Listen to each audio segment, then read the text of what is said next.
camera on and stuff and ask any questions that you might have. And I am going to, well, that's not what we wanted to look at. Here's where we want to go. And so I am going to go to my screen show. Can you see my screen okay? Yes, I can. Awesome. So the first thing I'm going to do is, tonight I'm talking about my personal experiences, part two, here. And the first thing I'm going to do is read my diary account that I wrote 2 days after this Battle of the 7-3 Easting, and that took place on February 26, 1991. And I'm going to do that right up front, and then I'm going to go into some pictures that I took, and like here's one of them. And mainly this presentation is it's actually mostly photographs, other than Mhm. what I'm going to talk about up front. But I'm kind of giving you the shark attack up front, so to speak. And so as I kind of showed you already, I'm going to read right from my raw notes that I wrote in, I don't know if you can see it, but it says 28 Mhm. February Mhm. there in 1991. And I've got a few pages to read, and I'm going to be honest with you. I'm going to read it word for word as I wrote it. So there Okay. could be explicatives. Mhm. This No is the problem. writing of a 23-year-old young man, the Mhm. 23-year-old version of me. I was a second lieutenant in the Army at the time, and obviously distressed about being at war, but at the same time excited. Mhm. So I'll read this off for you. So the title is Contact Battle. So the 26th of February was the big battle day for Bull Troop, 1st Squadron, 2nd Armored Cavalry Regiment. Bull Troop, or B Troop, was the troop that I was attached to as a Mhm. forward observer, an artillery forward observer. I was the guy that could call in artillery. From the time the attack order was given to our movement was 5 minutes. We knew we were going to fight a deliberate attack, but we thought we'd get more time. This happened at 15:20 hours. That's 3:20 in the afternoon. At 15:25 or 3:25, we were moving east. And so we were moving from west to east. And so we're hitting, and I'm ad-libbing here a little bit. We're going, and probably from your perspective, I should go this way. And those eastings or north-south lines actually were getting Mhm. higher. So like we'd be here at 6-0, 6-1, 6-2, 6-3, 6-4, 6-5. And there was Mhm. no terrain out there, to say this was the Battle of Stalingrad or something like that. It was just Mhm. flat desert. And so that's why it's called the Battle of the 7-3 Easting, because that's approximately where it took place. So let me get back to this. At 15:25, we were moving east. We had spearheaded the offensive of 7th Corps into southern Iraq with little resistance, crossing west of the Wadi al-Batin. We'd had no contact, but with EPWs. EPW is enemy prisoner of war. On our trip north-northeast in the sector, we crossed into Iraq on February 24th, so 2 days before the big battle. Before the 1525 movement east, we had a contact with an M548. An M548 is an American-built ammunition carrier for artillery, lightly armored. We didn't know it was one of ours. We saw it really far away, a friendly ammunition carrier, 25 millimeter. Got it. That's the type of weapon system. And then Bravo 66's Sabo round. Bravo 66 is the number of my commander's tank, identifying my commander. Bravo 66, he was the 6 usually denotes commander. And Sabo is a type of tank round. It's essentially, think of it like a big flechette or a big dart that's Mhm. just fired so fast. There's no explosive on it. It's just fired so fast when it penetrates an enemy tank, it just the depressurization alone just causes the tank to implode. Um, so Bravo 6, this is Sabo round. It exploded for hours. We discovered afterwards that it had already been killed by a T-62 tank, by an Iraqi tank. And that vehicle that we helped destroy had been part of the UK's First Armored Division, the British First Armored Division, and confirmed that. So then we continued moving east at a march rate of 10 kilometers per hour. It's not very fast. In a troop V, like a V. The troop um, tanks punching in the center when we made contact. Scouts and tanks put uh, hot spots on their thermals, or they found hot spots. A hot spot is a thermal sight is, is something that picks up infrared. It picks up heat, just like a pit viper picks up heat and why they bite hot things like a rattlesnake does. And that's how we saw them because there was a sandstorm going on at the time. I was scared shitless. I'm writing here, like everyone else out here, of our lives ending, but we moved forward in the battle. At the bottom of this first page, I said it's really a turkey shoot. I don't know if you can read that. And that refers to how well we did against our enemy that day.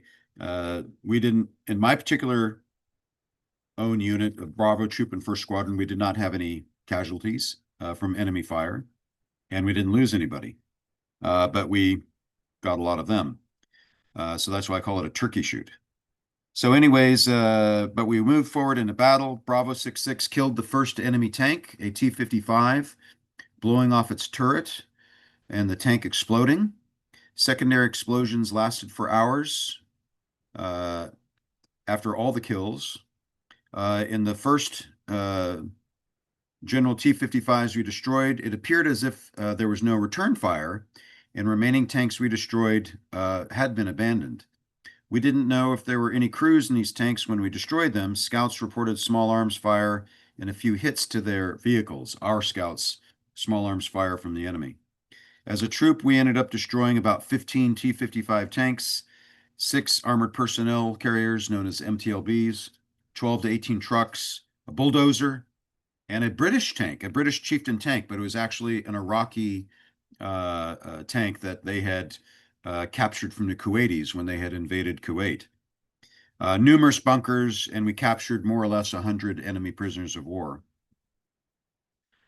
There were confirmed crews in the first several tanks we destroyed. Not much left of them, just pieces of burnt grease. Sorry, that's a bit gross. We captured 3 enemy prisoners of war after the battle, one of them a lieutenant who spoke some English. He said he didn't even see us coming, although he said he thought he heard us. He just said tanks started blowing up around them. And then the crews abandoned their vehicles and either fled further east or surrendered. When we started our attack east, it was a high wind sandstorm. I mean, high fucking wind. Excuse me. I'm reading to you exactly what I wrote. It was perfect conditions to move and to attack. No one could see us or hear us coming. We would have been lost without our GPS and north-seeking gyro systems. So let me ad lib here a little bit again. GPS, Global Positioning System. You and I use it every day now on our silly phones, right? Well, back then, no one had even heard of it. And we got these large receivers, which kind of looks like the size of a normal radio in a car. And no one had them. They were top secret. And it was how we navigated out in the middle of the desert. Did you have a question? No, I was just thinking about how many I was watching the video and I was surprised by how many Iraqis like surrendered and like Yeah. initially and I was just like considering how many surrendered, like what did you do with all how many would you say you took and like what would you do with them all if you didn't like consider that so many would surrender like Yeah, so the time I'm talking about here on the 26th, we took those folks prisoner right after the battle, essentially. Mhm. And put them, we kind of had concertina wire just out where we're at in the desert and kind of had them gathered into there.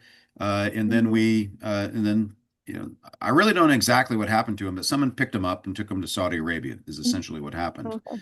Uh, and when we'd crossed the border berm, which I'll show you some pictures of here in a few minutes, uh, when we first went to Iraq, we ran into a lot of Iraqis as well who were, as you said, surrendering. There's a very famous scene where there were a bunch of Iraqis who surrendered to a helicopter who was right there. Of course, he couldn't take them, but uh, we were moving so fast, we did not really want to stop and deal with Mm-hmm. prisoners of war. So what we would do is when we stopped, we would disarm them, check them over, make sure they didn't have any weapons, and then give them food and water. And we would tell them just keep walking south towards Saudi Arabia, and someone will pick you up. And that's Oh. so the first 2 days, that's mainly what we did. We took some ourselves, but that was mainly what we did is we would just tell them keep going because we were, as an armored cavalry regiment, as the scouts, the leading effort of this corps, no one else is in front of us Mm-hmm. except enemy, and we're trying to Yeah. get to the enemy's rear as quickly as we can to take it to them, right?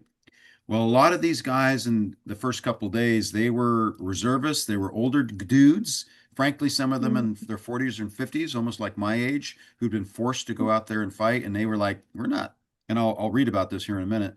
Mm-hmm. They weren't too enthused to be out there. They'd been bombed by us. Mm-hmm. And they were like, yeah, this, we don't really want to be here. And so they didn't fight us.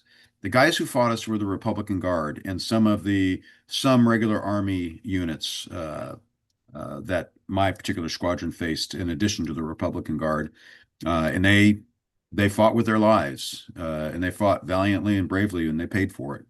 Uh, Mm-hmm. and we some of those guys did surrender, but most did not. They either fought or they fled.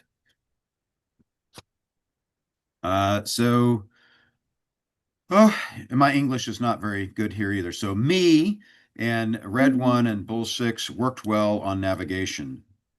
My laser wouldn't work effectively in this weather, and I was a laser that could laser designate targets for precision munitions or to get grid coordinates. But theirs wouldn't either, meaning the enemies. They didn't have any, of course, the T-55s didn't have laser range finders. Visibility was about 20 meters at one point. That's not that much. That's like 60 feet, you know?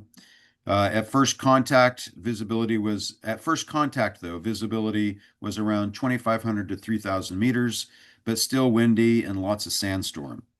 The sandstorm forced sand through my closed lips as we moved through it. It was like being pricked by thousands of little pins when they hit you, exposed to it directly or not. I mean, it was hard winds and sandstorm. Shamal, I think they called it. Um, New paragraph. They didn't even see us coming. Our M1A1 tanks and M2A2 Bradleys fucked them up seriously before they even saw, let alone heard us. They might have heard a rumble, but that's about it. They couldn't see a dust trail because of the sandstorm and high winds. The M1 tank, by the way, is very noisy. It's a jet turbine engine, Mm-hmm. which runs an M1 tank. Um, our tanks have awesome thermals that pick up hot spots a long way away, hot spots. We rolled through them. Impressive attack. They never had a chance. We employed all the principles: mass, mobility, objective, speed, surprise, etc., etc. Mass, speed, and surprise were the keys to the destruction of the Iraqis. One more page. Mm-hmm. Um, I wrote up at the top, we went against a battalion, my particular unit, 1st Squadron, 2nd ACR. We went up against a battalion of the 12th Armored Division, utterly destroyed it.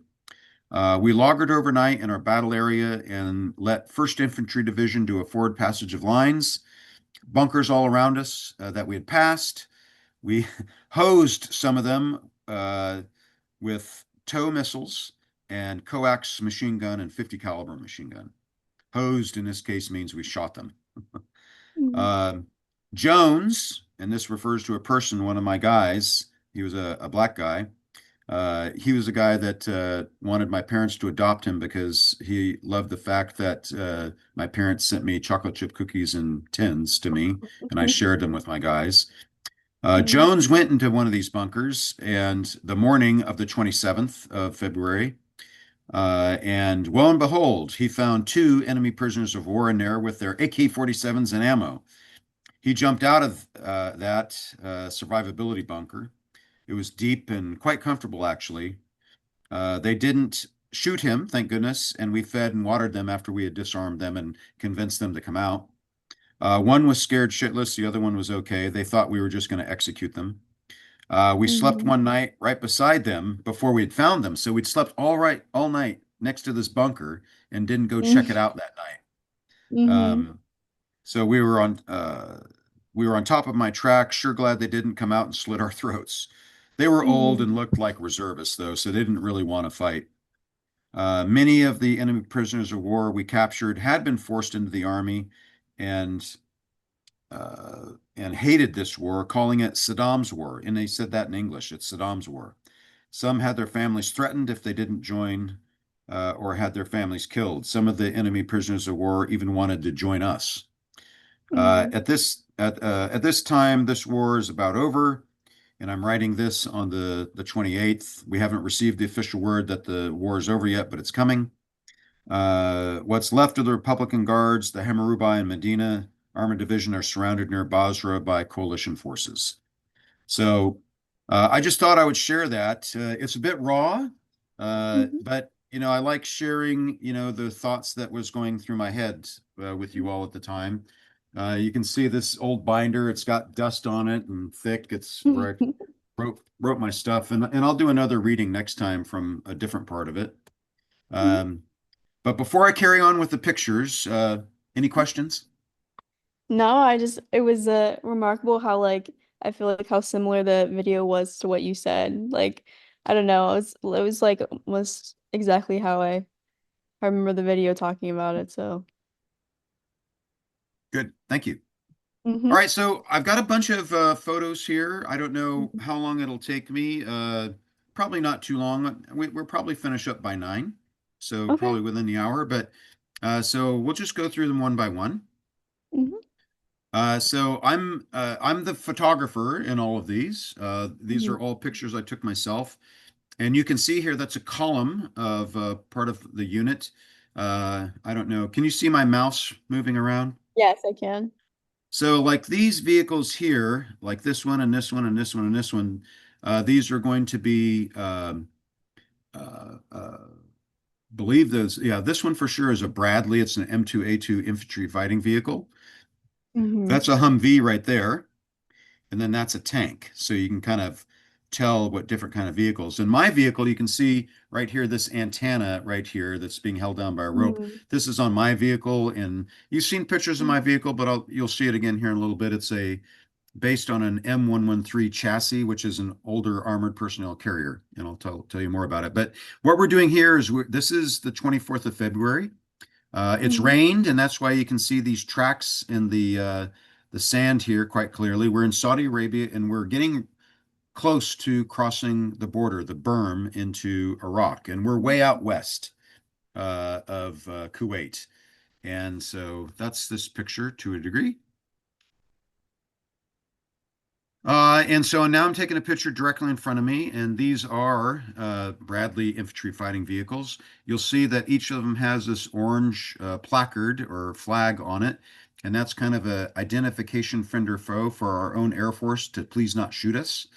And there hmm was some friendly fire from Air Force, but obviously we're doing some sort of short stop. I don't know why here. Over here on the right of the picture, you can see that's actually a tank main gun right there. There's a tank coming up, probably my commander, and then I'm just following in his tracks, this fellow in front of me. I'm curious why we stopped. It could be that there's even an enemy prisoner of war here, but we haven't crossed into Iraq yet, so maybe not. And we were the hmm first ones to go through here, other than the engineer unit that cut the berm. And there'll be a good hmm picture of this border berm that I'll show you. So this is actually the berm, part of the berm here. This marks the border between to the south side where I'm at. I'm in Saudi Arabia, and on the north side is Iraq. And there's actually kind of two berms there and a ditch in between. We'll look at it better. It's kind of hard to see in this picture, but there's little stakes or posts here that I'm circling. And what that is right there, and you'll even see some white tape on that. And that's the engineers that have built a lane kind of directing us towards the berm so we can see it easier. hmm Same thing here. So we're approaching. This is going to be the berm. I believe this is the one, the cut berm that we were going to go through. You're going to see there's a red flag there. You're going to see again that white tape and these posts here like a fence leading us in. So that's the right side, that's the left side. Making sure that we have no problem seeing it you know, maybe we were going to cross it at night. We didn't know, but it happened to be daylight when we went through, when we crossed into Iraq on the 24th. And so our lead elements now are starting to actually cross the border. Here's that fence line, so to speak, that we made. The entry, this is the Bradleys that are in front of me. We're about to go through, and so I took a picture over my right shoulder, and that was one of the tanks that's right next to me. It looks like he's pointing his main gun at me, but he's not. But that's what it looks like right there. And he's right there. And some more of our units are over here getting ready to cross. So now I turn back to the front, and this is a tank in front of me. I believe this is my commander's tank. And he's crossing through the berm. You can really see the white tape and these posts leading us to it right there. And I'm in the process of crossing the border myself. The lead elements are into Iraq here. This is on the north side of the berm is Iraq. There's my commander. I'm following not too far behind him. Mhm. And then in my next shot, I've taken a look over my left shoulder and taking a picture of the next tank coming through. And in this shot right here, you can really see clearly what the berm looks like when it's been cut, the kind of the cross section. You know, you can see there's a ditch there, and then a berm on the Iraqi side and the Saudi side here. And this is the area, by the way, which was also known as kind of the neutral zone. You might have seen in some maps that kind of looks like I don't know what to call the figure, but kind of like two triangles put together. And then Mhm. there is a de facto border between them, but it's supposed to be a neutral zone where they're not supposed to have any military units between the two countries. And then they have the Mhm. berm is kind of in the middle. So, Yeah. so that's definitely the border. Um, on my vehicle here, this is the hammerhead, the targeting head where our laser is at, some of our gear. And actually, I recognize this right here. There's a box right down here at the bottom. That's actually food. Those are MREs. How So was this the is food? station. Sorry, go ahead. How was the food? Not too good. I'm Terrible. imagining. Well, MREs are a lot better nowadays than they were 35 years ago. And when they first came out late 70s, early 80s, somewhere in there. And they only had they had only 12 varieties. In other words, you know, every box had the same 12. And there was Mm-hmm. only one that was good in there, and that was the chicken and rice. And Mm-hmm. that wasn't a bad main meal. And what made the packet really great is it was the only one that had M&Ms in it, and we all loved M&Ms, right? Yeah. And we would trade. That was actually like Mm-hmm. cash sometimes. We'd be like, I'll trade you this for my M&Ms. So if you're willing to give your M&Ms up, you must be really wanting something. Mm-hmm. So this is my vehicle. It's called a fire support team vehicle. It has this hammerhead on it that can lower and raise. The laser sits up in here, and this is the laser that can laser target either for precision guided munition, or you just get a grid coordinate and then you can call regular artillery fire on it. It's very accurate. Half the time our laser didn't work, so we didn't use it a lot of times. Sometimes I would mount it where you see this machine gun at. That's an M60 machine gun. But um, Mainly we didn't use it. We just used our binoculars and eyes to call in artillery fire. More gear on the side of my vehicle. This is actually camouflage netting up here that if we sit still for too long, we put it up. This is the driver's hatch right here. Mm-hmm. And this is the name of our vehicle. We called it Bullseye. Like so, we supported B Troop, Bull Troop, and we Mm-hmm. were Bullseye. Get it? You know, with the laser. Yeah. So this is kind of interesting. We're definitely in Iraq here, and this is one of the guys in our Bradleys here in our B troop, our cavalry troop. And the guy sitting on the ground here is an enemy prisoner of war. We just found him out in the Mm-hmm. middle of the desert. So we did exactly what I said. We disarmed him. Mm-hmm. Uh, and, you know, this entire interaction probably took less than 5 to 10 minutes. We Mm-hmm. disarmed him, and through hand and arm signals, because none of us spoke Arabic, we gave him food Mm-hmm. and water. Of course, he thought we were going to kill him. And we just Mm-hmm. said, go that way, keep going that way, where we came from. And then someone presumably picked him up. Mm-hmm. And this is what the desert looked like out there. very bleak. I can't imagine him just like sitting there like by himself. It's kind of odd in the Well, desert. he was walking at the time, but we probably told him to sit after we had Hmm. searched him and Hmm. stuff, and because they're, less likely to make a move if they're sitting, and That's fair, yeah. and he's scared shitless. He sees us, Hmm. his eyes are getting wide, and he's like, "Oh crap, that's not my friends, Yeah. that's the enemy. Hmm. They're just gonna kill me here." Hmm. Uh, I would tell you if this had been 6 months into the war and it had been a harsh war for us, we probably would have just popped him and Yeah. not even thought about it. But we were Yeah. green. We hadn't been in combat. This was our first time. We're still, Hmm. that humanitarian side of most humans is there with us at this point. Hmm. And so we're like, well, we're not gonna kill him unless he's a threat to us, and which is what you should do anyways. Yeah. But it's harder to do that when you're more battle hardened and Yeah. That's you've had people shooting at you and you've had enough of it. mhm. Yeah. So But with so many people surrendering too, you kind of sympathize for them because you feel like a lot of them just don't want to be there. it was quite clear that they didn't. And they Yeah. were reservists that had been called up, and they were infantry divisions. They didn't have a lot of equipment, and they were stuck out in the middle of